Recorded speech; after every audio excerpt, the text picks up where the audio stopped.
Hello mga ka-journal! Welcome back sa ating channel kung saan pinag-uusapan natin ang mga importanteng impormasyon tungkol sa SSS, government benefits, practical tips, at iba pang makakatulong sa ating araw-araw na buhay. Ngayon, isang napaka-importanteng tanong ang sasagutin natin. Pwede ba mag-loan ang disability pensioner sa SSS?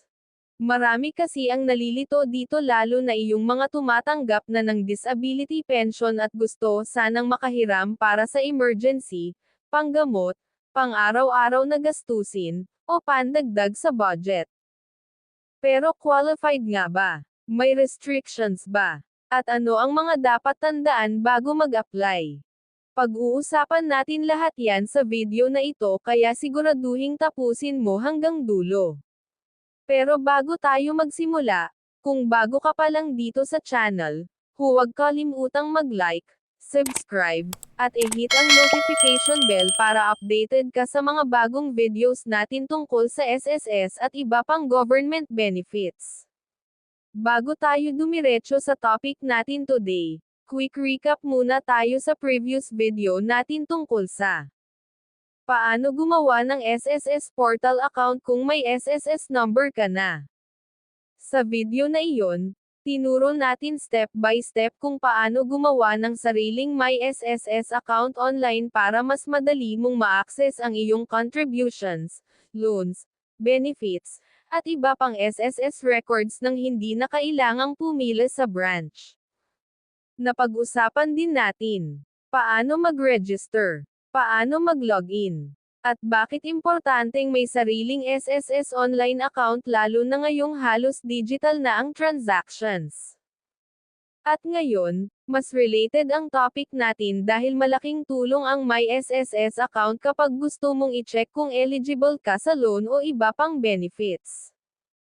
Pwede ba talagang mag-loan ang disability pensioner sa SSS? Ang simpleng sagot ay depende sa klase ng disability pension at status ng member. Hindi lahat ng disability pensioners ay automatic na qualified sa SSS loan. Importante munang maintindihan na may iba't ibang sitwasyon ang disability pensioners. May temporary disability, partial disability, at permanent total disability. At dito nagkakaiba ang eligibility pagdating sa loan. Ano ang SSS salary loan? Ang salary loan ay cash loan na ipinapahiram ng SSS sa qualified members para makatulong sa short-term financial needs. Kadalasan ginagamit ito para sa emergency expenses, medical bills, tuition, pambayad ng bills, o iba pang personal needs. May dalawang klase ito: 1-month salary loan, 2-month salary loan. Depende ito sa dami ng hulog at qualification ng member. So, qualified ba ang disability pensioner? Kung permanent total disability pensioner. Kapag ang member ay classified as permanent total disability pensioner, kadalasan ay hindi na active contributor at tumatanggap na ng monthly pension. Sa ganitong sitwasyon, kadalasan ay hindi na qualified sa regular SSS salary loan. Bakit? Dahil ang salary loan ay para sa actively contributing members na may employer, self-employed income, o voluntary contributions na active pa rin. Kapag pensioner na at hindi na naghuhulog bilang active member, posibleng hindi na eligible. Paano kung partial disability o temporary disability? May mga kaso naman na nakakatanggap ng disability benefit, pero active member pa rin. At tuloy pa rin ang hulog sa SSS. Sa ganitong situation, posible pa ring maging qualified depende sa contribution history, loan status, at eligibility requirements ng SSS. Kaya importante talagang i-check ang actual status ng account. Ano ang basic requirements para maka-loan?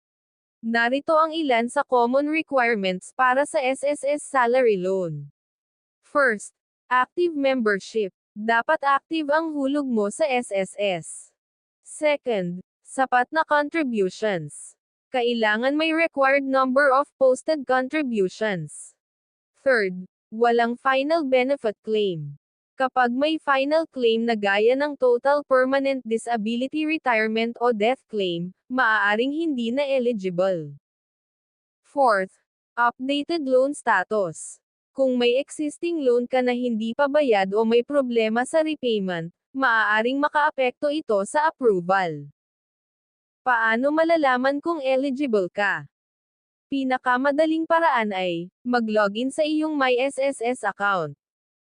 Doon mo makikita, loan eligibility, existing loans, contributions, at iba pang records. Kapag available ang loan application option, posibleng qualified ka. Kapag hindi naman lumalabas ang option, maaaring hindi eligible based sa status ng account. Importanteng paalala, mga ka-journal, tandaan natin. Hindi porke pensioner ay automatic na approved o disapproved. Case-to-case basis pa rin minsan depende sa contribution record, current membership status, at classification ng disability. Kaya pinakamainam pa rin na i-check mismo sa MySSS o magtanong direkta sa SSS branch o official hotline. May interest ba ang SSS loan? Oo. May interest ang salary loan. At importante na maintindihan ito bago umutang. Kahit maliit man ang monthly deduction, kapag hindi nabayaran ng maayos, pwedeng lumaki ang balance, magkaroon ng penalties, at maapektuhan ang future benefits o loans. Kaya huwag basta uutang kung walang plano sa pagbabayad. Common mistakes na dapat iwasan. Pag-asa sa fake news online. Maraming misleading posts online na nagsasabing automatic approved daw lahat ng pensioners. Always verify sa official SSS sources. Pagpapagamit ng account. Huwag basta ibigay ang password, OTP, o personal information. Marami pa ring scams ngayon. Pangungutang ng walang plano. Isipin muna kung kaya bang bayaran bago umutang.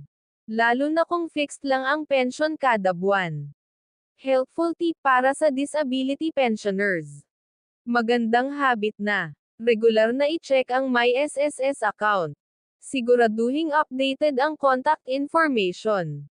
At bantayan ang contribution at loan records. Mas madali kasing ma-monitor ang status kapag online. Sa mga disability pensioners natin dyan, saludo kami sa inyong katatagan. Alam naming hindi madali ang pinagdadaanan ng marami, lalo na kung may health challenges habang iniisip pa ang financial needs. Kaya sana ay nakatulong ang video na ito para mas lumino kung paano gumagana ang SSS loan eligibility para sa disability pensioners. Kung nakatulong ang video na ito, huwag kalimutang i-like, i-share, at mag-subscribe sa Ravens Journal. E-comment mo rin sa baba kung ano pa ang gusto mong pag-usapan nating SSS topics sa susunod. Maraming salamat sa panonood at magkita-kita tayo sa next video. At dahil napag-usapan natin ang tungkol sa SSS loans today, may isa pang importanteng tanong na dapat malaman ng bawat member. Hindi nabayaran ang SSS loan. Baka may penalty ka na hindi mo alam. Ano ang mangyayari kapag delayed ang payment? Pwede bang lumaki ng sobra ang utang? At paano ito makakaapekto sa future benefits mo? Alamin natin yan sa next video dito lang sa Ravens Journal.